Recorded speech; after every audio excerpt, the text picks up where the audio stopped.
오늘은 에스겔 23장 1절에서 4절 말씀으로 은혜를 나눌 텐데, 오늘은 그냥 말씀만 충실히 이렇게 보려고 해요.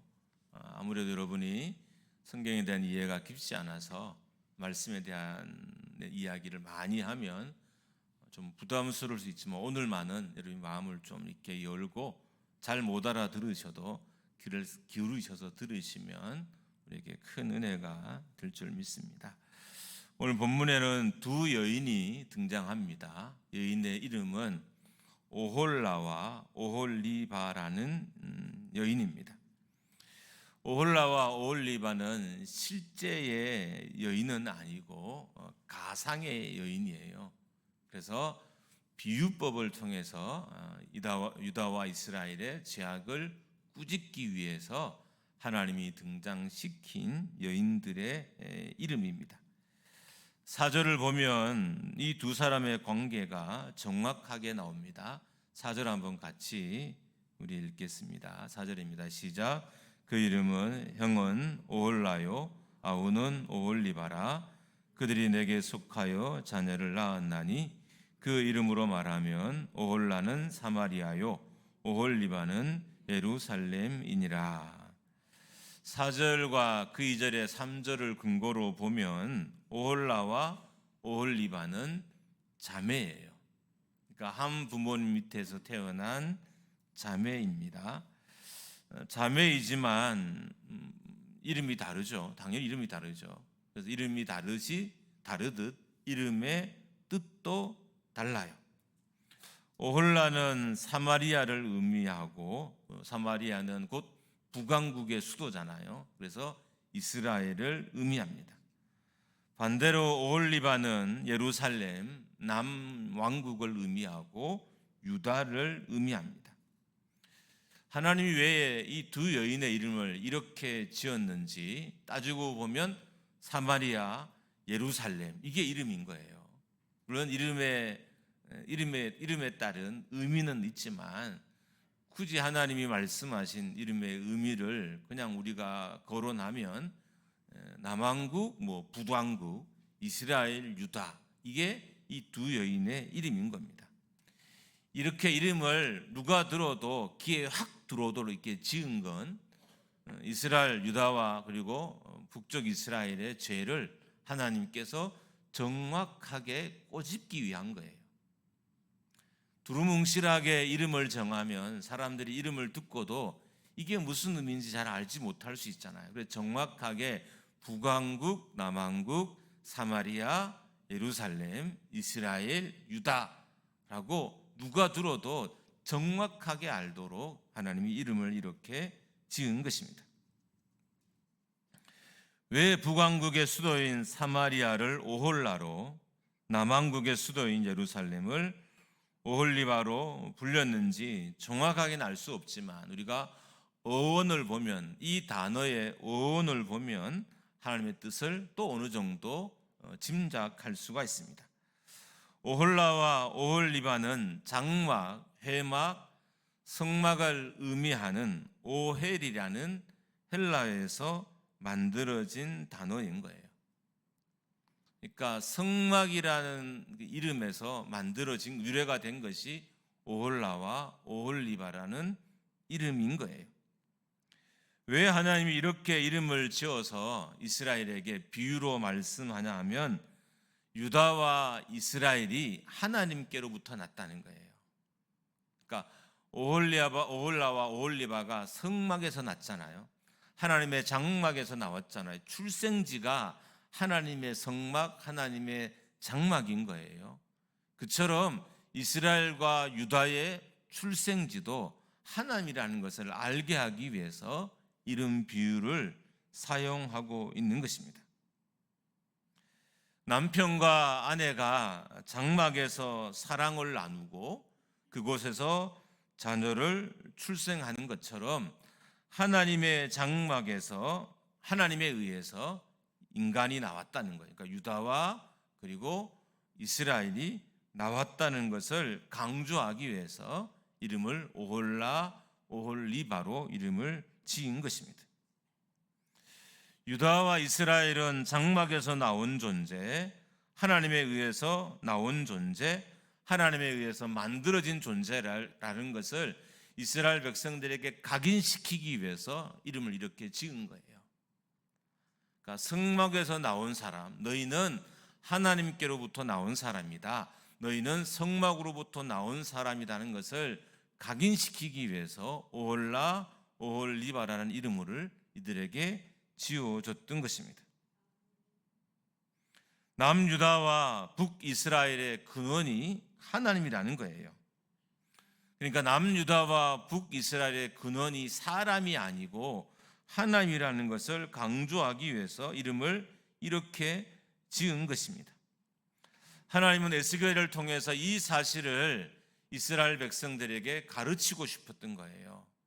너희는 사람에게서 나온 존재가 아니라 나에게서, 즉 하나님께서 나온 존재라는 것을 가르쳐주기 위해서 이 이름의 비유를 사용하고 지금 이스라엘 백성들에게 에스겔을 통해서 말씀하고 있는 것입니다. 그러니까 하나님의 장막으로부터 나온 존재, 하나님께로부터 나온 존재, 하나님이 만든 존재이기 때문에 유다와 이스라엘은 하나님을 사모하고 하나님께만 예배하고 하나님을 갈망해야 하는 존재라는 의미예요. 5절 말씀을 우리 같이 한번 읽어봅니다. 우리 5절입니다. 시작. 오홀라가 내게 속하였을 때에 행음하여 그가 연애하는 자 곧 그의 이웃 아수르 사람을 사모하였나니. 그런데 이 북이스라엘과 남유다의 백성들이 만드신 이를 사랑하지 않고 오히려 하나님이 만든 존재를 사랑하는 일이 벌어진 거예요. 그러니까 북이스라엘이 사모하면 안 되는 아수르를 사모했던 거예요. 하나님의 장막에서 나온 사람들이, 하나님에 의해서 만들어진 사람들이 하나님이 만든 존재인 아수르라는 나라를 하나님보다 더 좋아하고 더 의지하고 더 사모했던 거예요. 실제로 북이스라엘은 오래전인 예후 때부터 아수르와 동맹을 맺어왔어요. 그러니까 긴 시간 동안 아수르와 동맹을 맺어왔고 아수르와 함께했고 아수르를 사모했던 거예요. 그런데 북이스라엘은 단순히 아수르와 군사적인 동맹만 맺은 것은 아니었어요. 그러니까 그들의 힘만 필요하고 그들의 힘만 의지했던 건 아니라는 거예요. 7절 말씀입니다. 우리 같이 한번 읽어봅니다. 시작. 그가 아수르 사람들 가운데에 잘생긴 그 모든 자들과 행음하고 누구를 연애하든지 그들의 모든 우상으로 자신을 더럽혔으며. 아수르 사람들과 그들의 힘만 의지하는 것이 아니라 그들과 육체적인 음행도 저질렀고요, 아수르의 모든 신을 섬기는 영적인 음행도 함께 저질렀어요. 그러니까 이스라엘이 단순히 아수르와 군사적인 교류만 하지 않았다는 거예요. 아수르의 남자들과 아수르의 여자들과 성적인 음행을 저질렀고, 그리고 아수르가 섬기던 신들을 하나님을 제껴놓고 그 신을 섬기기 시작했던 것입니다. 아수르는 단순히 군사적인 동맹만을 허락한 것이 아닙니다. 북이스라엘을 성적인 노예로 삼았고요, 북이스라엘을 영적인 노예로 삼았어요. 그래서 우상을 섬기는 우상의 종으로 삼았던 거예요. 그래도 북이스라엘은 아수르가 좋다고 아수르와의 동맹을 끊고 있지 않고 있었던 것입니다. 이런 거죠. 아수르를 사랑하다가 이스라엘이 아수르를 사모하다가 그들의 종이 되고 그들의 노예가 된 거예요. 우리는 사랑하는 것이 나에게 어떤 영적인 영향을 미칠까라고 잘 심각하게 생각하지 않잖아요. 실은 내가 사랑하는 것은 어느 순간 지나면 나를 자기의 종으로 부려요. 내가 자식을 너무 사랑하면 자식은 나를 종으로 부리고요. 내가 회사를 너무 사랑하면, 물론 회사를 사랑해야 하죠. 회사가 나를 종으로 부려요. 내가 아내를 너무 사랑하면, 남편을 너무 사랑하면 남편과 아내가 나를 종으로 부려요. 신기하게 사랑하는 사람이 나를 종으로 삼더라고요. 그처럼 이스라엘이 사모했던 아수르는 단순히 군사적인 힘만 이 이스라엘에게 제공했던 게 아니에요. 이스라엘을 성적으로도 놀이개 삼았고 이스라엘을 영적으로도 놀이개를 삼았습니다. 그래서 성적으로 유린당하고 영적으로도 유린당했던 것입니다. 남유다도 마찬가지였습니다. 남유다도 아수르를 사모했어요. 성경에 보면 북쪽 이스라엘도 남쪽 유다도 아수르를 사모했다, 연애했다 이렇게 기록됐어요. 그러니까 아수르와 동맹을 맺은 것이 당연히 그냥 동맹이라고 하나님이 생각한 게 아니었어요. 연애한다고 생각했던 거예요. 그래서 유다와 북쪽 이스라엘이 아수르를 연애했다 이렇게 말씀하고 계십니다. 12절 말씀입니다. 우리 같이 한번 읽습니다. 시작. 그가 그의 이웃 아수르 사람을 연애하였나니 그들은 화려한 의복을 입은 고관과 감독이요 말 타는 자들과 준수한 청년이었느니라. 남유다도 아수르와 군사적인 동맹을 맺었어요. 그랬더니 동일하게, 근데 남유다는 조금 북이스라엘과는 더 도드라진 특징이 있어요. 유다의 도시가 수도가 예루살렘이고 예루살렘에는 성막이 있는 거잖아요. 예루살렘에 성전이 있는 것이기 때문에 좀 훨씬 더 의미가 깊어요. 유다의 범죄는 이스라엘의 범죄보다 훨씬 더 의미가 깊어요. 그런데 남유다도 아수르를 연애했고 자기를 연애하는 남유다를 아수르는 어떻게 했을까요? 동일하게 성적인 놀이개로 삼았고 그리고 또한 영적인 놀이개로 삼았어요. 그래서 아수르가 섬기는 많은 우상들이 예루살렘과 유다에 유입됐던 거예요. 그래서 이스라엘과 유다 백성들이 자기를 만든 하나님을 예배하고 사랑하고 따르지 않고 그들이 사랑하는 연애하는 남자들의 우상인, 신인, 우상들을 섬기고 사랑했던 것입니다. 근데 성경은 말하기를 남유다의 죄가 북이스라엘보다 더 심각하다고 했습니다. 결국 더 많은 신들이 남유다에 유입이 되었고요. 더 많은 우상의 노예가 되고 우상의 종들이 됐습니다. 남유다는 북이스라엘보다 더 늦게 망했어요. 그러니까 아수르를 연애하다가 아수르에 의해서 자기가 사랑하는 것에 의해서 이 이스라엘이 파괴당하는 것을 보고도 예루살렘은 남유다는 회개하거나 우상을 섬긴 일을 멈추지 않았다는 거예요. 정말 신기하죠. 사랑하는 사람에 의해서 매를 맞고 있는 것을 보고 그 사람을 사랑하는 것을 멈추지 않는 건 비정상적인 사고의 사람들인 거예요. 그렇지 않나요? 아수르가 북예루살렘, 북이스라엘을 멸망시켰어요. 이 장면을 남쪽 유다의 모든 백성이 다 봤어요. 그런데도 아수르와의 동맹을 끊지 않았다는 거예요.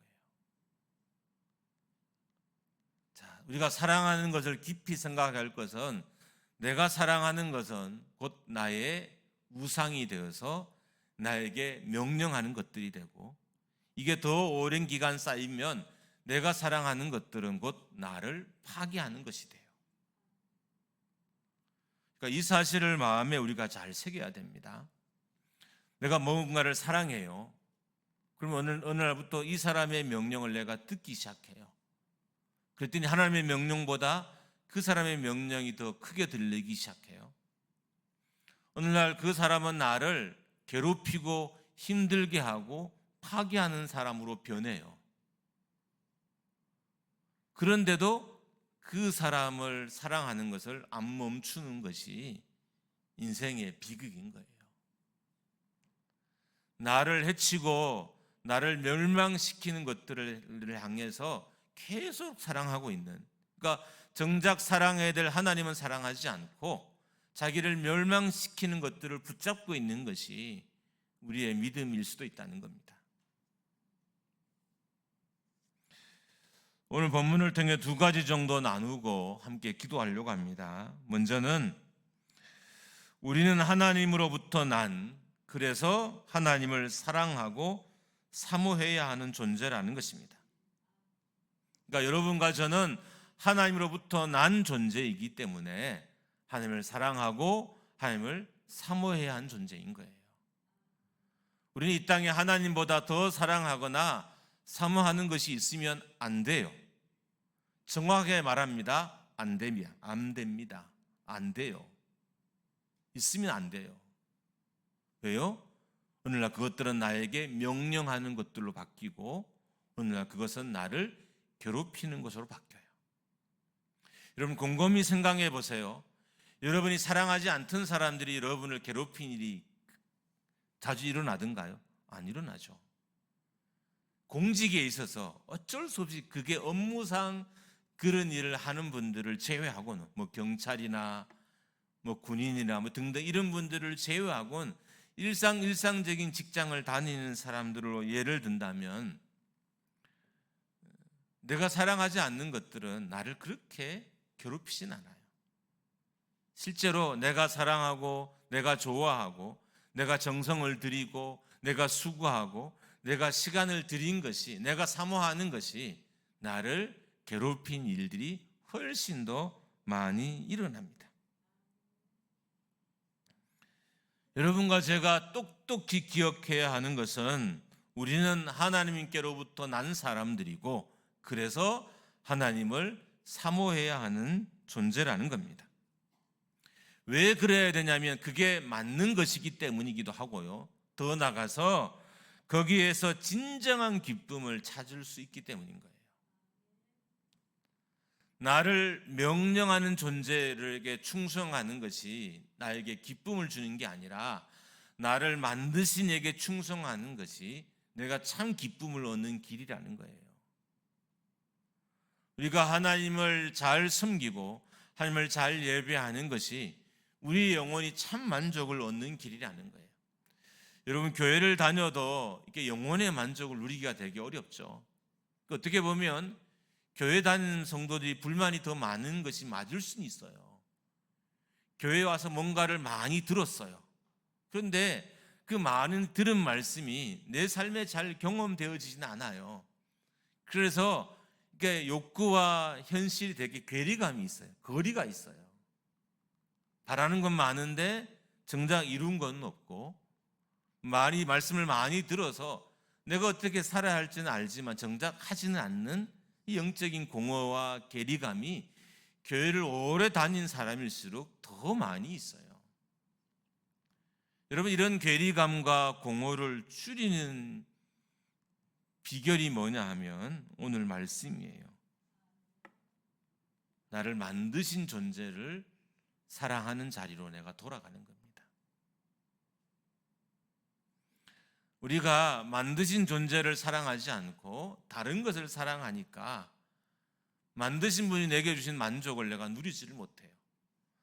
하나님께는 세상에 그 누구가 줄 수 없는 평안도 있고 만족도 있고 은혜도 있고 긍휼도 있어요.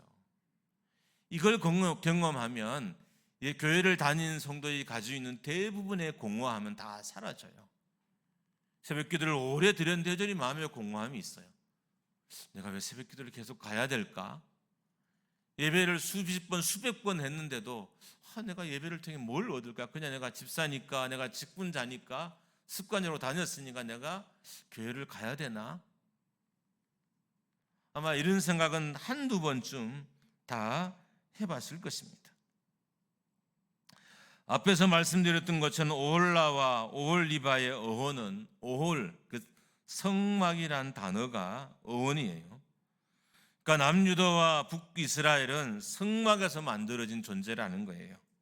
그래서 하나님을 사랑하고 하나님을 사모하고 하나님을 바라봐야 하는 존재라는 것입니다. 그런데 이 북이스라엘이 그리고 남쪽 유다가 아수르를 사랑했던 거예요.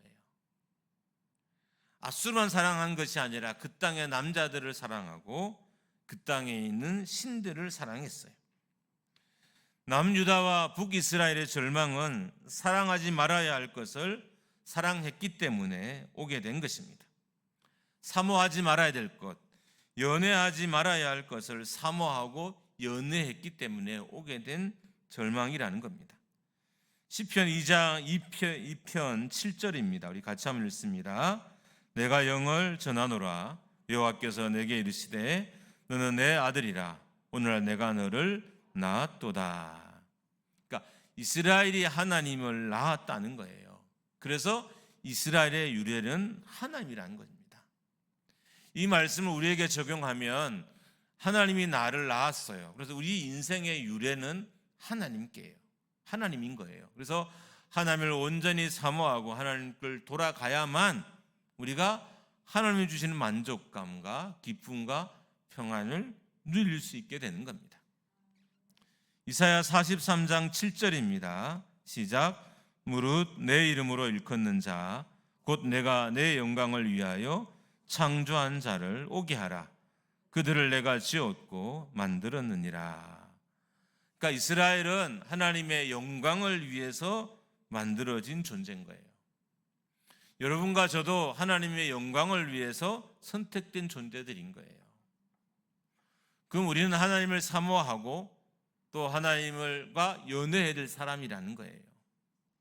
근데 우리가 하나님이 아닌 다른 것들을 사랑했기 때문에 하나님을 영광스럽게 하지 못했어요.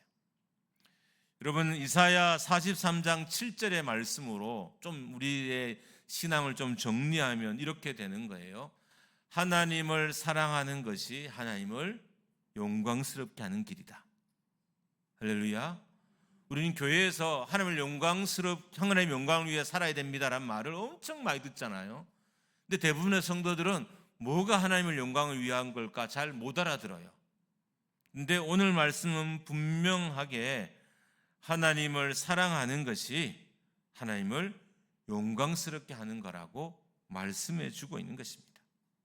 그러니까 우리 여러분과 저는 하나님을 영광스럽게 하기 위해 창조된 존재인데 하나님을 영광스럽게 하는 길은 하나님을 사랑하는 길이라는 거예요. 그러니까 다른 것보다 하나님을 더 사랑하는 것이 하나님을 영광스럽게 하는 것이고 다른 것보다 하나님을 더 사모하는 것이 하나님을 영광스럽게 하는 길이라는 의미입니다. 그런데 이스라엘은 다른 신을 사모했고 다른 나라를 사모했고 다른 신을 섬겼고 다른 나라를 섬겼습니다. 결국 남유다와 북이스라엘은 그들이 사모하는 것들에 의해서 멸망을 당합니다. 참 이게 무서운 일인 거예요. 내가 사랑하고 좋아하는 것들이 결국 나를 해치는 것이 돼요. 그렇지 않나요? 내가 좋아했던 것들이 여러분에게 정말 좋은 명령을 내리든가요? 자, 여러분이 자녀를 사랑했어요. 여러분의 자녀들이 여러분에게 하나님께 합당한 명령을 내리든가요? 엄마 오늘 교회 안 가면 안 돼?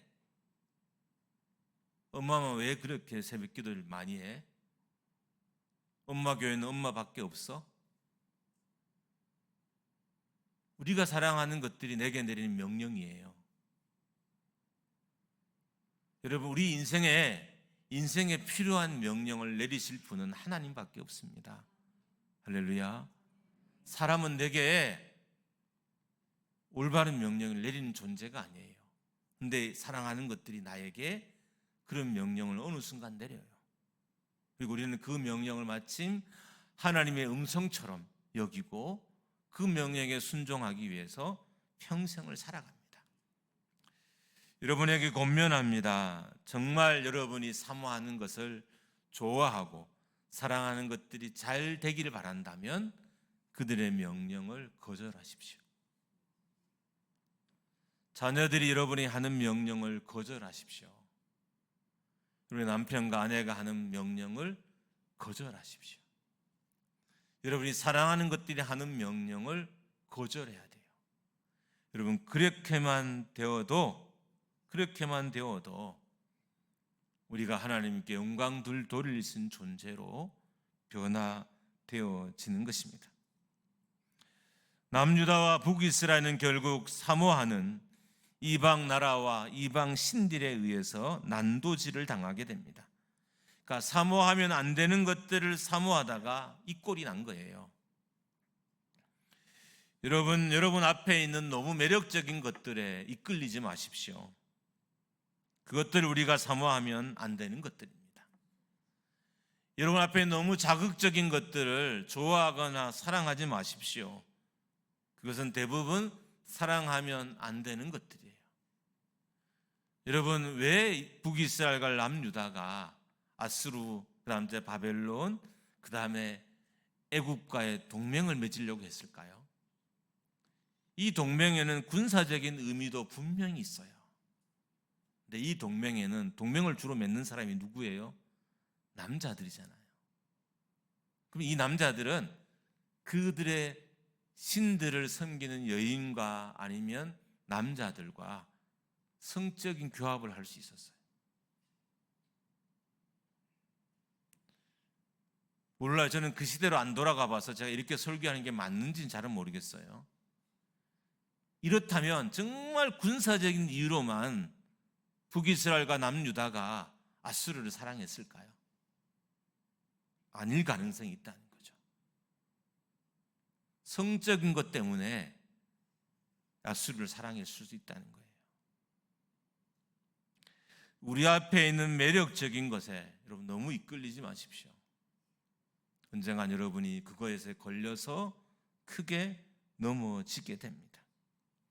여러분과 저에게 명령할 수 있는 분은 오직 하나님밖에 없어요. 누구에도 명령을 허락하면 안 돼요. 여러분, 우리가 군대로 예를 들면 나는 오직 내가 섬기는 나의 부대의 지휘관의 명령만 들어야 됩니다. 옆 상관의 명령을 들으면 안 돼요. 나의 지휘관의 명령만 들어야 돼요. 이처럼 우리도 하나님의 음성만 듣고 하나님의 명령만 들어야 될 사람인 거예요. 그런데 어느 순간 우리가 다른 것들을 사모해서 다른 것의 음성을 듣고 그것을 하나님보다 더 가치 있는 것으로 소중하게 여기는 자리에까지 가게 되고, 그래서 하나님을 영광스럽게 할 기회를 매번 놓치고 있는 것입니다. 사람이 사람을 잘못 사랑하면 가정이 파탄이 나고 관계가 깨어지는 것처럼 하나님이 아닌 것들을 사랑하면 인생이 파탄이 나고 하나님과의 관계가 깨어집니다. 사모하지 말아야 할 것에 여러분의 관심이 혹 요즘 집중되어 있지는 않습니까?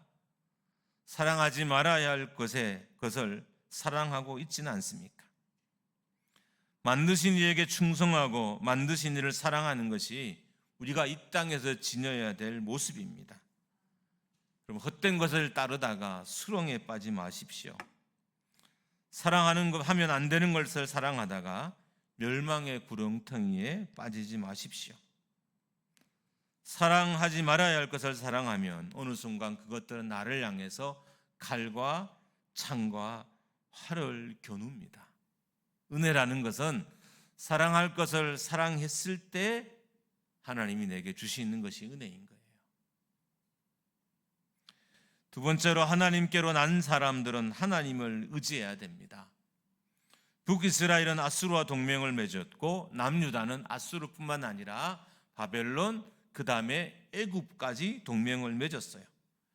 세상적으로 보면 되게 정치적인 수완이 좋은 것으로 보일 수는 있어요. 야, 정말 정치적인 수단이 좋구나.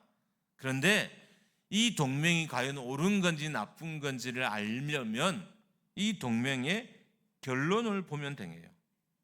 이 동맹의 결론이 좋으면 동맹이 좋은 거잖아요.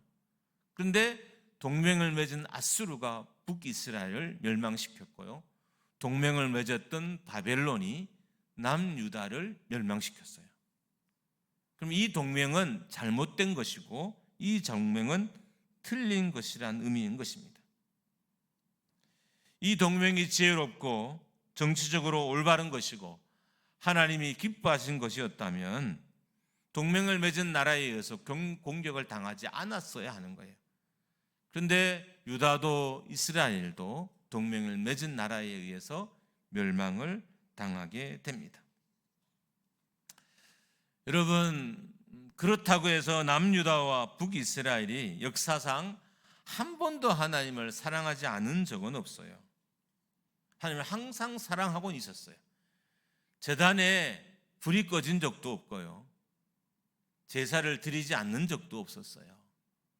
안식일을 지키지 않는 적도 없었고요.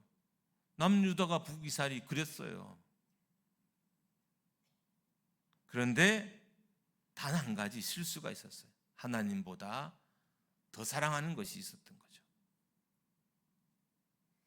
하나님보다 더 의지하는 것이 그들에게 있었던 것입니다.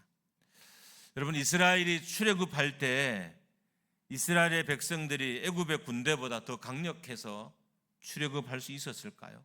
아니죠. 하나님을 의지해서 출애굽할 수 있었던 거예요. 그러니까 이스라엘의 힘은 하나님인 겁니다. 애굽의 군대보다 이스라엘의 군대가 더 강력해서 출애굽한 것이 아니었던 겁니다. 하나님을 의지해서. 다윗의 통치가 강력했던 것은 다윗이 강했기 때문이 아닌 거예요. 여러분, 북쪽 이스라엘에도 다윗만큼 강력했던 왕들은 있었어요. 근데 다윗이 그들보다 더 강력하게 더 하나님의 영광을 누릴 수 있었던 것은 하나님을 의지했기 때문이라는 거예요. 하나님을 의지하는 것이 이스라엘의 힘이었고 이스라엘 백성들의 능력이고 실력이었습니다. 한번 따라하겠습니다. 나의 실력은 하나님을 의지하는 것입니다. 한번 따라하면 나의 능력은 하나님을 의지하는 것입니다. 목사의 능력은 하나님을 얼마나 의지하느냐가 목사의 능력인 거예요. 성도의 능력도 성도가 얼마나 하나님을 의지하느냐가 성도의 능력인 거예요. 성도가 세상의 지위가 얼마나 높으냐, 세상을 얼마나 많이 가졌냐가 그 사람의 능력이 아니라 그 사람이 얼마나 하나님을 의지하느냐가 그 성도와 목회자와 그 교회의 능력이 되는 것입니다. 하나님은 다른 나라 우상을 의지하는 것을 불륜에 비교하셨어요. 영적인 불륜, 육체적인 불륜. 그러니까 그만큼 싫어하셨다는 거예요. 하나님 왜 다른 것을 사랑하는 것을 불륜이라는 거 하셨을까요? 그만큼 싫다는 거예요. 그만큼 싫다는 거예요. 여러분, 우리가 불륜이 우리 주변에 없잖아, 있잖아요. 있지만 그 있다고 해서 불륜을 좋아하진 않잖아요. 싫어하고 미워하고 혐오하고 이게 불륜이잖아요. 그래서 하나님이 하나님을 의지하지 않는 것이 가장 싫은 거다라는 사인을 메시지를 주고 싶으셔서 계속 불륜에 비교하신 거예요. 이렇게 내가 싫어한다, 이렇게 내가 미워한다는 것을 말씀하고 싶으셨던 것입니다. 교회의 영광은 하나님이 기뻐하신 일을 할 때 주어집니다. 성도의 영광도 하나님을 기뻐하신 일을 할 때 주어지고 목회의 영광도 하나님이 기뻐하신 일을 하면 주어집니다. 성도의 영광은 하나님이 싫어하는 것을 버릴 때 주어지고요, 교회의 영광도 하나님이 싫어하는 것을 버리면 주어지고 목회의 영광도 하나님이 싫어하는 것을 싫어하면, 하나님 미워하는 것을 철저히 미워하면 하나님이 그 목회자에게 목회의 영광을 허락해 주는 것입니다. 이제 말씀을 마칠까 합니다. 여러분과 저는 하나님께로부터 났습니다. 그래서 하나님을 사모해야 되는 것이 여러분과 저의 삶의 근본인 거예요. 나는 하나님을 사모해야 하는 존재입니다. 할렐루야. 우리의 근본은 하나님이에요. 우리는 성전에서 만들어진 존재고 우리의 출생지는 성막이에요. 하나님이 내 인생의 출발이고 하나님이 내 인생의 시작이에요. 그처럼 하는 나의 인생의 완성도 곧 하나님이에요. 그럼 우리가 사모하고 갈망해야 할 분은 하나님인 것입니다. 하나님을 사랑하는 것이 하나님을 영광스럽게 하는 거예요. 내가 출세하는 게 하나님을 영광스럽게 하는 게 아니라 하나님을 사랑하는 것이 하나님을 영광스럽게 하는 겁니다. 할렐루야. 그럼 우리는 출세를 위해 살지 않아도 돼요. 너무 좋지 않나요? 우리 하나님 영광 돌리기 위해서 자꾸 뭔가를 해야 된다 생각하잖아요. 하나님을 사랑하는 것이 하나님을 영광 돌리는 일이라고 오늘 말씀이 우리에게 간접적으로 가르쳐 주셨어요. 그럼 여러분과 저는 이제 나이가 들어서도 하나님께 영광 돌릴 수 있는 거예요. 뭘 더 안 해도 되는 거니까. 하나님을 사랑하면 되는 거잖아요. 우리 교회가 하나님을 사랑하는, 그래서 하나님을 영광스럽게 하는 교회가 주어지기를 주님의 이름으로 축복합니다. 하나님 아닌 것에 시간과 재능을 사용하는 것은 죄입니다. 하나님을 사랑하는 것에 시간과 재능을 사용하시고 여러분의 인생을 쏟아 부으십시오. 그러면 영광과 생명을 얻게 될 것입니다. 성도가 성도다울 때 성도의 근본인 하나님을 사랑할 때인 거예요. 우리 교회가 하나님을 사랑하는 교회가 되기를 축복합니다. 그래서 이 사랑이 예배 때도 나타나고 교회를 섬긴 일에도 나타나고 여러분의 일상의 삶에서도 나타나고, 그래서 우리의 있는 모든 자리가 하나님을 영광스럽게 한 자리가 되기를 축복합니다.